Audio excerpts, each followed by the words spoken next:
Gracia de nuestro Señor Jesucristo sea con todos nosotros. Amén.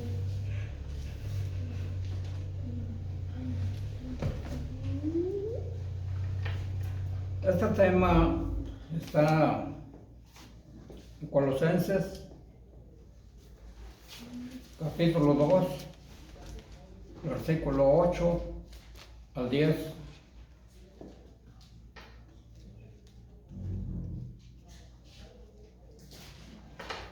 Cual dice así: para la honra y la gloria de Dios.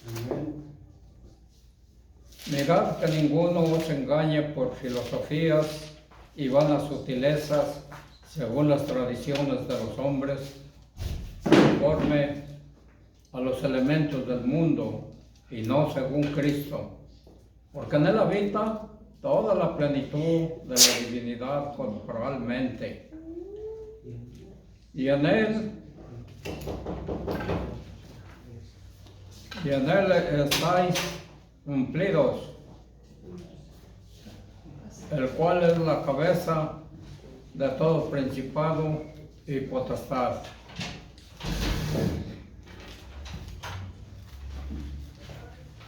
Amén. Pueden tomar asiento.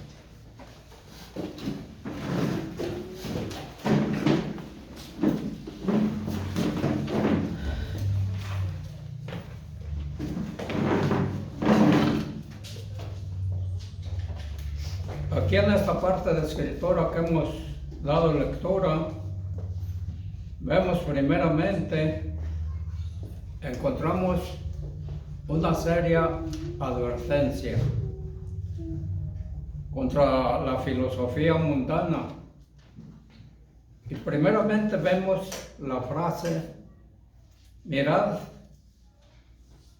que, lo cual significa escuchar con atención y tener cuidado y protegerse uno mismo.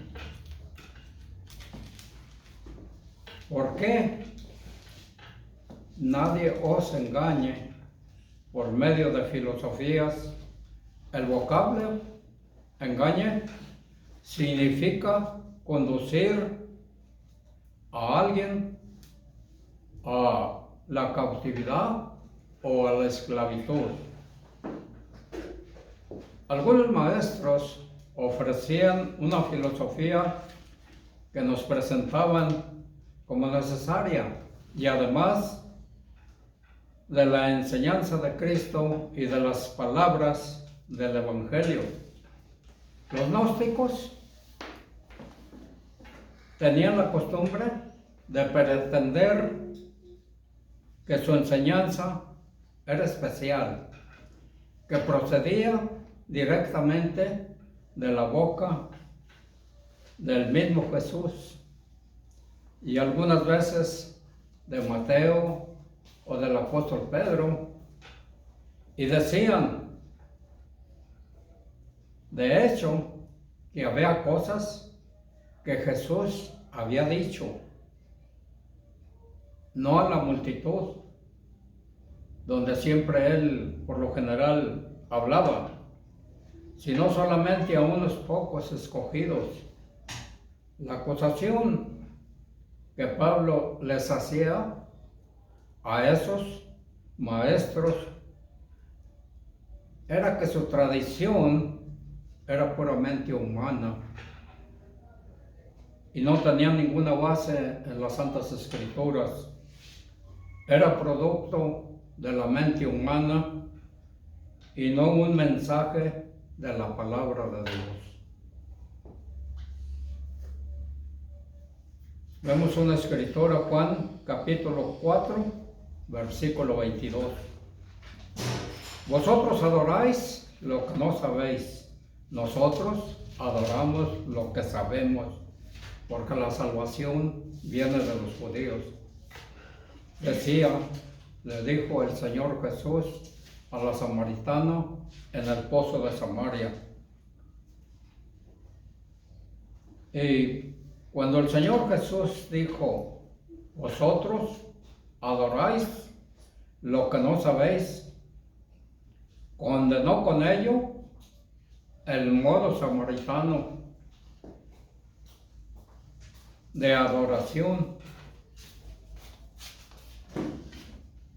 En esto está acusado contraste con los maestros religiosos actuales que dicen que todas las religiones son buenas y que todas finalmente llevan al cielo. Nuestro Señor Jesús informó a la mujer que el culto de los samaritanos no estaba autorizado ni aprobado por Dios. Había sido inventado por los hombres y era llevado a cabo sin la sanción de la palabra de Dios. No era así con el culto de los judíos. Dios había apartado a la nación judía como su pueblo terrenal, escogido, y les había dado instrucciones completas acerca de cómo debían de adorarle. Al decir que la salvación viene de los judíos, el Señor Jesús le enseñó que los judíos habían sido designados por Dios para ser sus mensajeros y que era a ellos a quienes Él les había confiado las Santas Escrituras. Además, fue por medio de la nación judía que había sido dado el Mesías. Había nacido de una madre judía. Los samaritanos, en cambio, tenían una forma de culto que era falsa. No tenía autoridad escrituraria. Habían iniciado su propia religión y estaban cumpliendo ritos que ellos mismos habían inventado. Según vemos, cuando Jeroboam I, que era él fue el culpable. Jeroboam I fue el que se llevó las 10 tribus del pueblo de Israel. Cuando el hijo de Salomón, Roboam, el rey Roboam, subió al trono, Jeroboam I se llevó 10 tribus, todo el reino del norte, lo cual su capital era Samaria, y allí fue donde él puso todas puso 2 ídolos, 2 becerros de oro en las fronteras, en la frontera sur y en la frontera norte. Y vemos que es lo mismo con todo aquel que no tiene una base firme en las Sagradas Escrituras, que es la palabra de Dios. Se engañan como la samaritana. Una religión basada en filosofía mundana no tiene poder para salvar a nadie, porque carece de fundamento en la palabra de Dios. La filosofía mundana, ¿cuál es el significado de la filosofía mundana? El escritor sagrado de Hebreos nos dice lo que significa para él. La filosofía mundana es la que sigue las mismas tradiciones que los hombres han seguido a través de los siglos. La filosofía mundana es la que busca la realidad por medio de los rudimentos y significan los principios elementales, el ABC de las enseñanzas del universo y las enseñanzas rudimentarias. Una escritura, Hebreos 5:12, porque debiendo ser ya maestros, después de tanto tiempo, tenéis necesidad de que se os vuelva a enseñar cuáles son los primeros rudimentos de las palabras, de la palabra de Dios. Y habéis llegado a ser tales que tenéis necesidad de leche y no de alimento sólido. Decía el escritor sagrado, el autor sagrado dice que sigue necesitando de que alguien les enseñe los sencillos elementos del Evangelio. Esta palabra griega tiene una variedad de significados. En gramática quiere decir las letras del alfabeto ABC. En física, los 4 elementos básicos que componen el mundo. En geometría, vemos los elementos como el punto y la línea recta. En filosofía, los principios elementales con los que empieza el estudiante. El escritor de Hebreos le apena que aunque es así, como vemos, ya bastantes años que sus alumnos son cristianos, pero todavía todavía no han salido de los rudimentos, son como niños, no saben la diferencia entre lo bueno y lo malo. Y aquí nos encontramos con un problema que acecha a la iglesia de cada generación. El de la iglesia que se niega a crecer.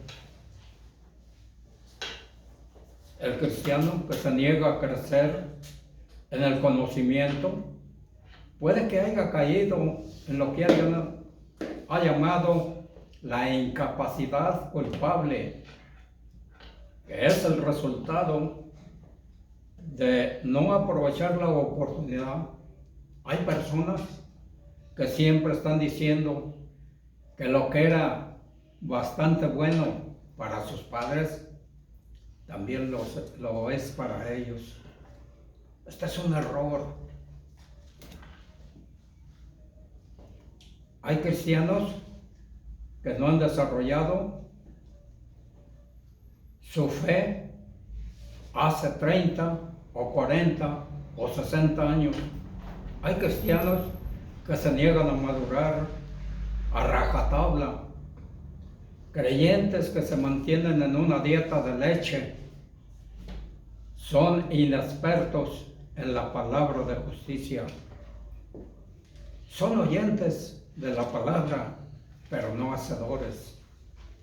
Pierden lo que no emplean, se quedan en perpetua infancia, no tienen un agudo sentido del discernimiento en las cuestiones espirituales y son zarandeados por las olas y llevados a la deriva por todo viento de doctrina. La astrología y el uso de artes adivinatorias. Las artes adivinatorias, como vemos,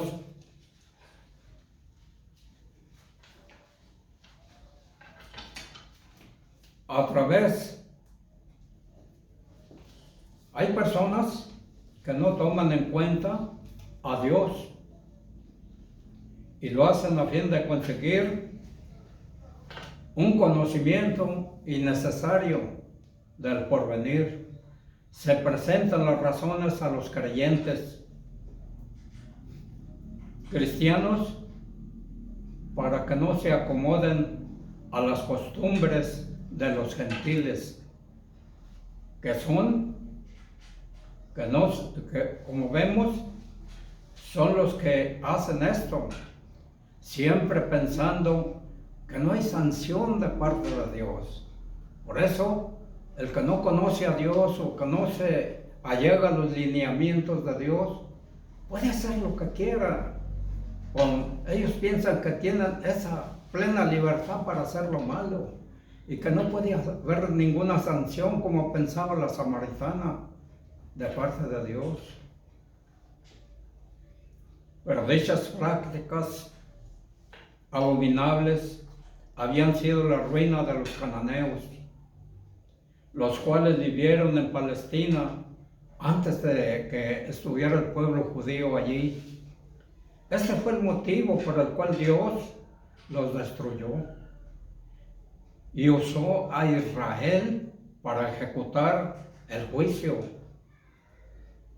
Esto fue la promesa que vemos a través de las Santas Escrituras, la tierra prometida a Israel.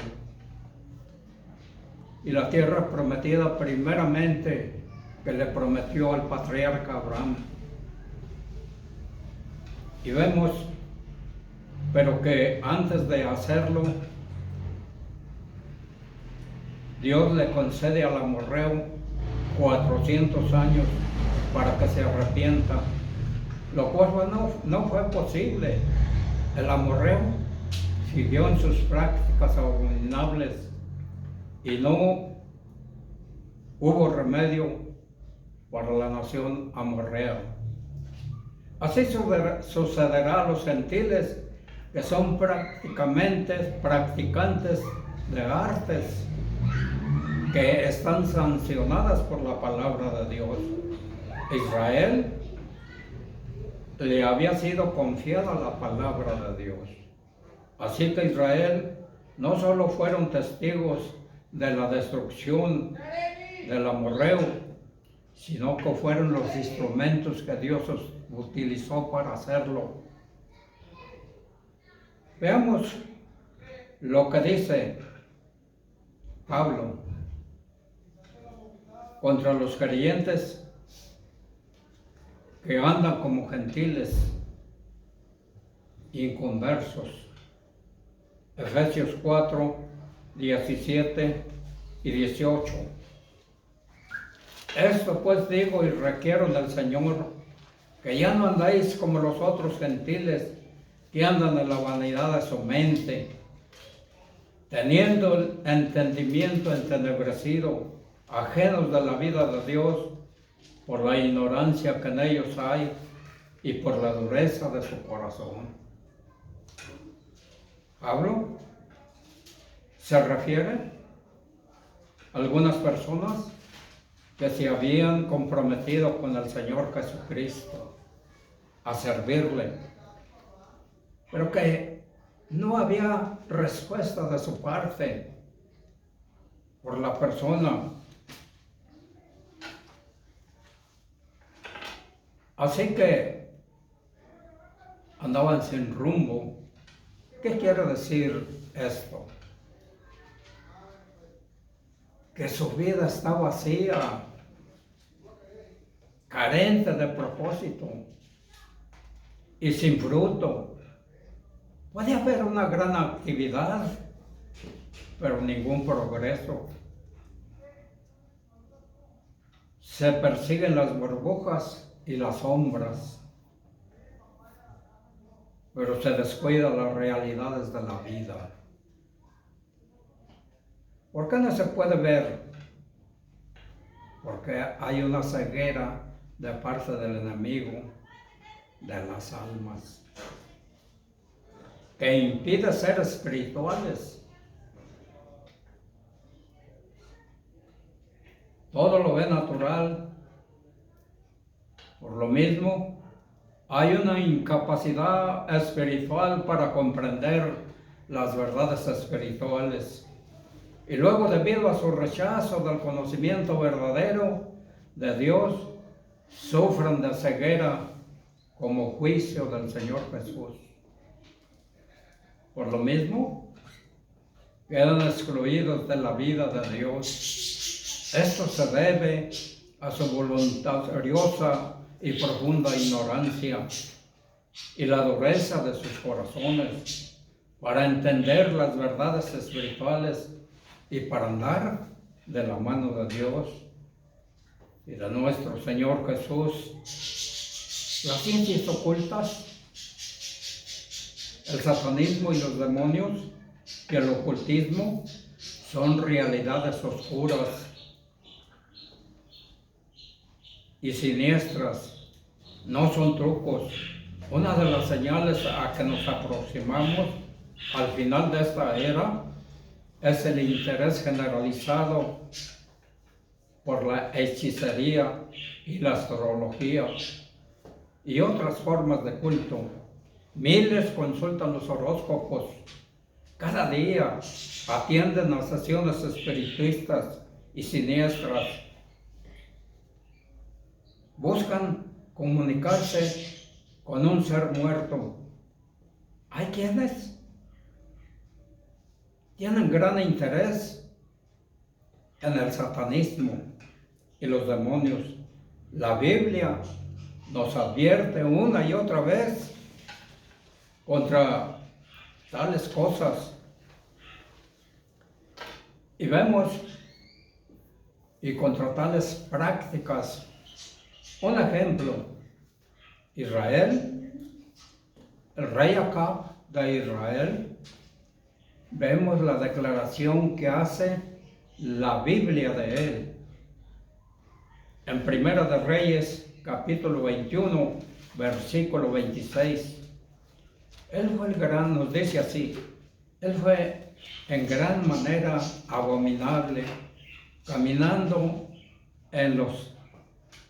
por los ídolos, conforme a todo lo que hicieron los amorreos, los cuales lanzó Jehová de delante de los hijos de Israel. Por eso fueron destruidos los amorreos, porque hacían tales prácticas. La severidad del castigo de Acab se explica por la idolatría extremada. A la verdad ninguno fue como Acab, que se vendió para hacer lo malo. Así también la Biblia registra al rey de Judá, Manases, hijo de un rey bueno, que no supo apreciar lo que hizo su padre Ezequías. Cuando vivió, puso en alto el nombre de Dios y tuvo confianza en él. Y por eso es que Dios lo libró en varias ocasiones del enemigo.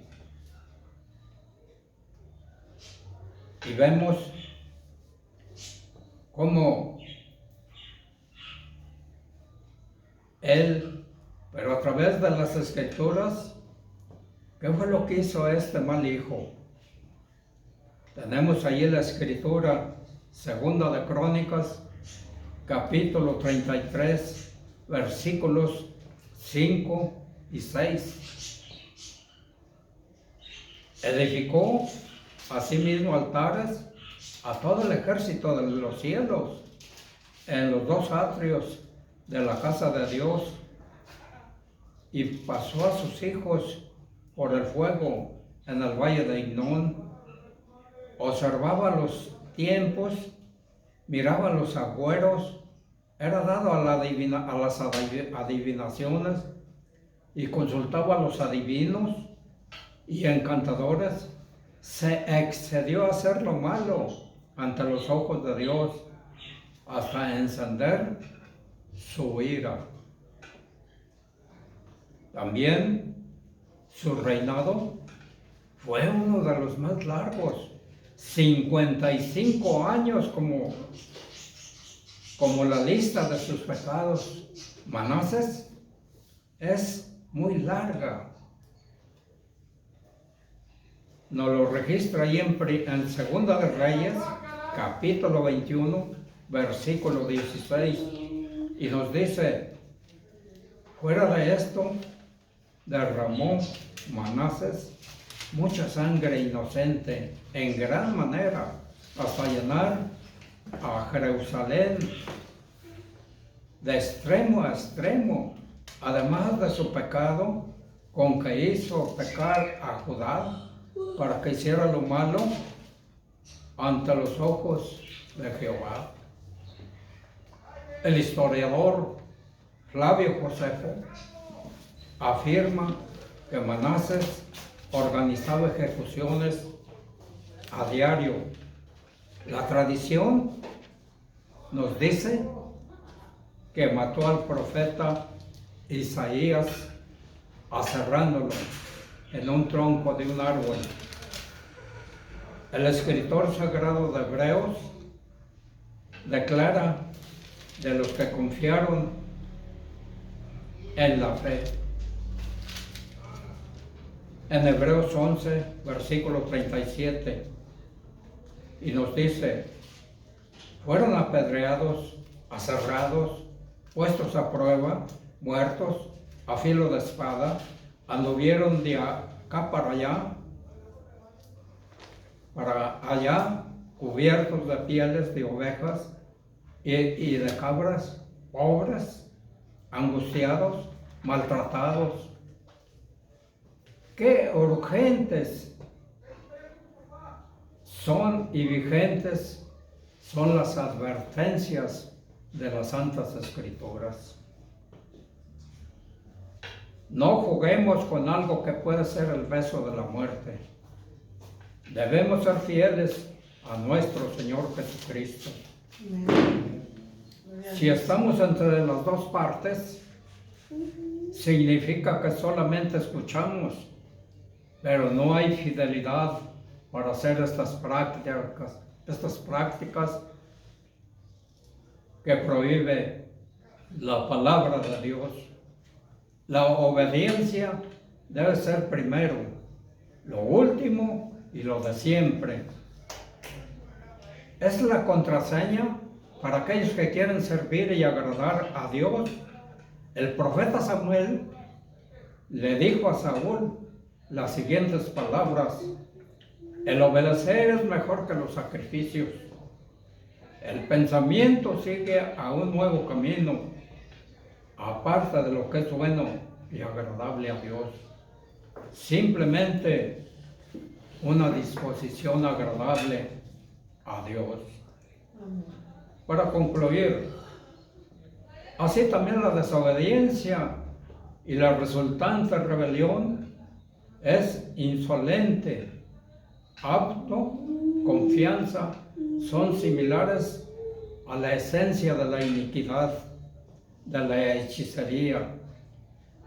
Queda en el mismo nivel moral, es decir, es como adivinación en el servicio de poderes demoníacos contra Dios. Primero de Samuel, capítulo 15, versículo 13 al 35. Saúl nunca le faltaban excusas, explicaciones para justificarse. Pero el ruido de su desobediencia llegó hasta los oídos del profeta Samuel. Así es con el desobediente de nuestro tiempo. Trata de justificar su forma pecaminosa de vida, pero solamente hay una forma de que Dios justifica nuestra vida: ser fieles a la palabra, hacer las cosas que Él nos manda que hagamos, orar constantemente, alabar por medio del Señor Jesús. Un llamado a la reflexión: ¿está usted practicando las ciencias ocultas, tales como el satanismo y los demonios y los horóscopos? Recuerda la sentencia que dice nuestro Dios. Amén. Amén. El Señor les bendiga.